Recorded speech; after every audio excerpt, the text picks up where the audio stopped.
पूरे हिंदुस्तान पर अपना परचम फहराना चाहते थे। बेरोक टोक लूटमार और मार काट के इस दौर में धर्म परिवर्तन से घबराकर कश्मीरी पंडित गुरु तेग बहादुर के पास मदद मांगने पहुंचे। तब 8 साल की छोटी उम्र में ही गुरु गोविंद सिंह ने कश्मीरी पंडितों के पक्ष में आवाज उठाकर अपने गुरु पिता को इस जुल्म के खिलाफ लड़ने की प्रार्थना की। पिता गुरु तेग बहादुर ने जुल्म का सामना किया और जब मानव अधिकार शब्द भी इजाद नहीं हुआ था, कश्मीरी पंडितों की रक्षा के लिए अपना जीवन बलिदान कर दिया और अपनी तलवार से अन्याय को मिटाने का फैसला लिया।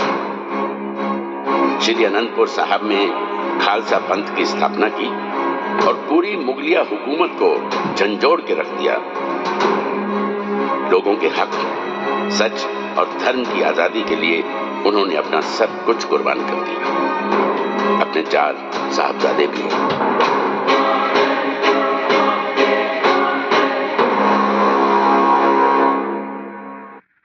Signature package drinking water.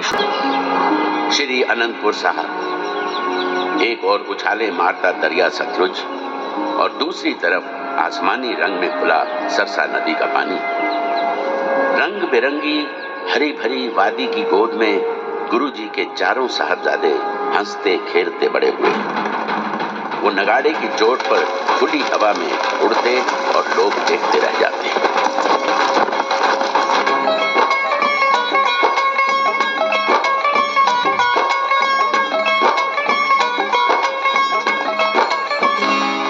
पिताजी ने हुक्म दिया है कि मुझे सफेद हाथी पर बिठाकर वीरों की दौड़ दिखाओ। मेरा भी तो नाम लिया था। हाँ, वो कहते थे कि फतेह सिंह को भी साथ बिठा लेना। पर मुझे तो जल्दी।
डूबने से बचा है।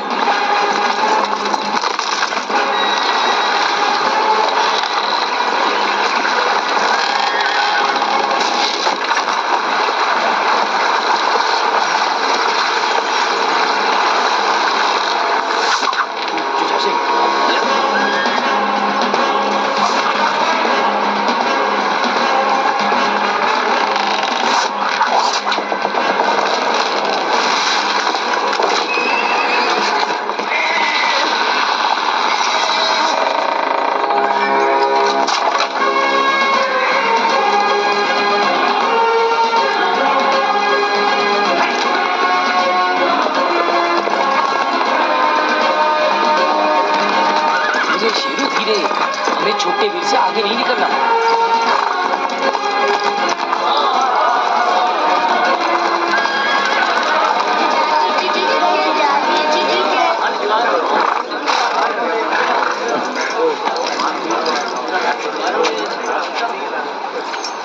गुलाब सिंह जी, अब हमें नीचे उतारो। ये हुक्म तो गुरु साहब ने मुझे नहीं दिया था। घुड़सवारी अच्छी कर लेते हो। एक ब्राह्मण फरियाद लेकर आया है, गुरु साहब ने आप जी को बुलाया है।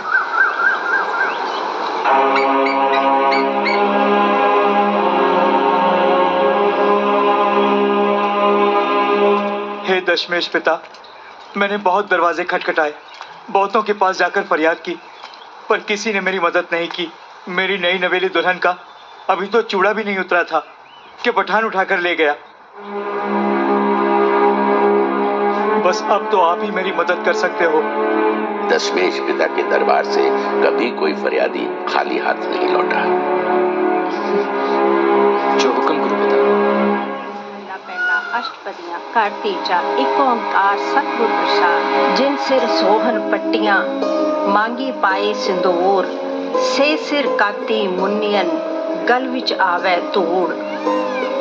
हमारे मुल्क पर हुए बाबर के हमले का श्री गुरु नानक देव जी ने अपनी बानी में बताया है कि कैसे सुहागनों के सिंदूर मिट्टी में मिल गए। जिनके सर पर सुंदर पट्टियां थी, कैसी उनकी बुरी हालत हो गई।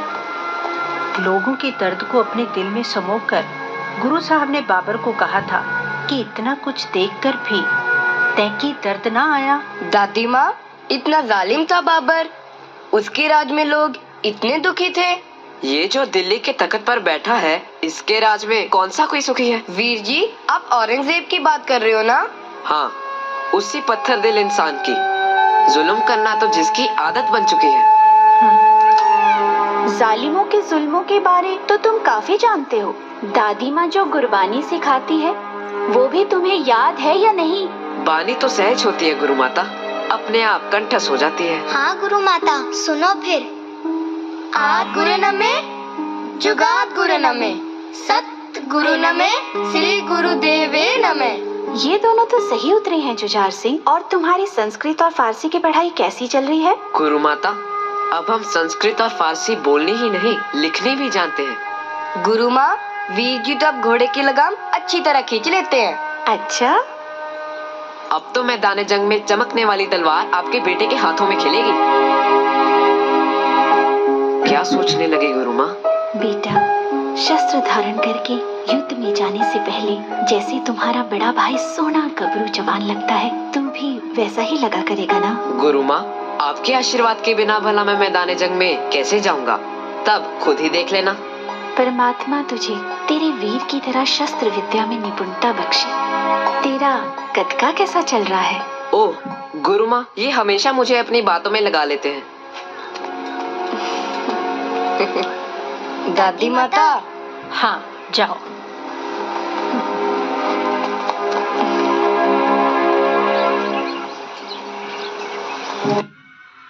अपनी रक्षा खुद करनी सीखो।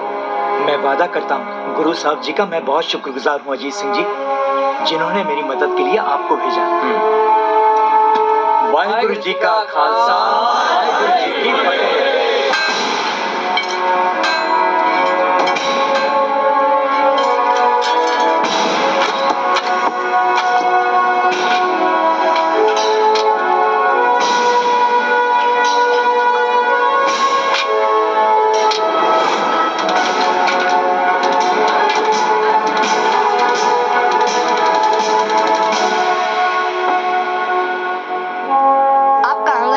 जुझार वीर जी ने तो आज कमाल कर दिया। मैं गुरु पिता को बताने गया था।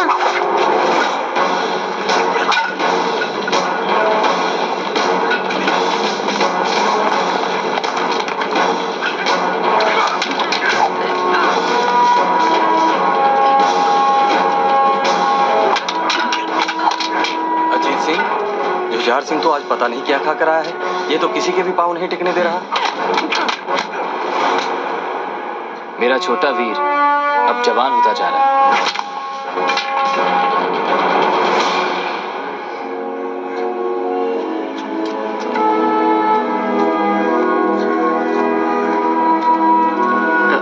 वीर जी, मेरी तलवारबाजी शुरू करवाओ। उस्ताद जी भी यही महसूस करते हैं। जुझार सिंह के शरीर में अब काफी फुर्ती है। तलवारबाजी के कई गुर तो मैंने अपने आप सीख लिए हैं। आप चाहो तो देख सकते हो। अच्छा जी। मेहर सिंह जी,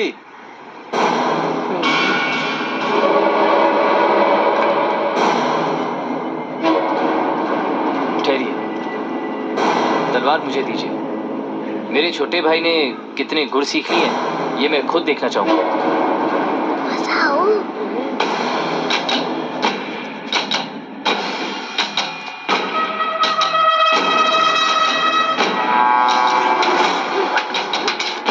ऐसा लगता है वीर जी कि मैं मैदान जंग में दुश्मन के हाथ पकड़ी तलवार को गिरा सकता हूँ।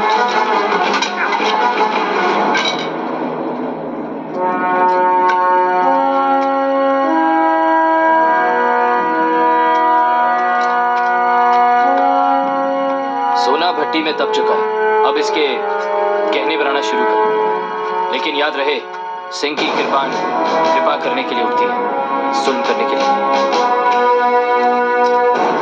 वीर जी, अब आप